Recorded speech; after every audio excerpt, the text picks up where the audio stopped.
नमस्कार भाइयों, मैं अशोक तोमर।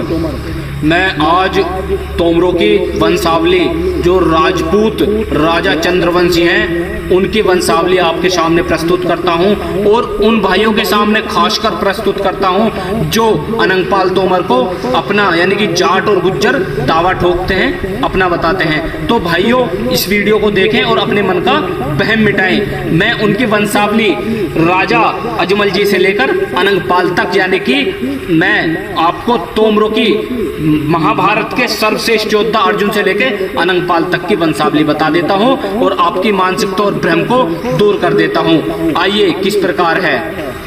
तो मैं राजा अजमल जी से लेकर चलता हूं। अजमल जी के जो हमारे तोमरों के सर्वश्रेष्ठ ज्ञाता हैं, ये इस वंश को चलाने का जो प्रकरण करा है राजा अजमल जी ने करा है। उनके बाद तोमर वंश के जो महाभारत के सर्वश्रेष्ठ योद्धा अर्जुन हैं, अर्जुन से इस वंश का बढ़ावा मिला है। वे इस वंश की स्थापना अर्जुन द्वारा की गई है।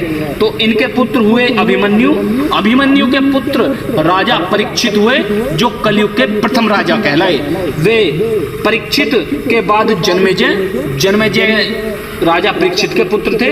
वे राजा परीक्षित के जन्मेजय के बाद सतानिक के बाद 5वें नंबर पे अश्वमेघदत्त के पुत्र असीम कृष्ण के निचक्र के ओम, विचिरथ, सुचिरथ, विष्णु भानु, सुषेण, सुनेत, नपचक्षु, सुखीवल के पुत्र परिपलव के शुने, मेधावी, रिपुंजे के बाद अश्वत्थी के बाद भेदरथ, वासुदास, सतानिक, उच्चन, वहीनर,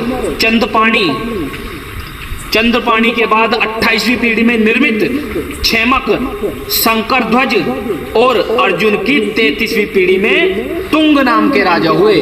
तुंग नाम के राजा से ही तवर और तोमरों का बखान हुआ। जैसे मैं बताता हूं, जैसे राम जी सूर्यवंश में थे, लेकिन उनके बुजुर्ग हुए थे जिनका नाम रघु था।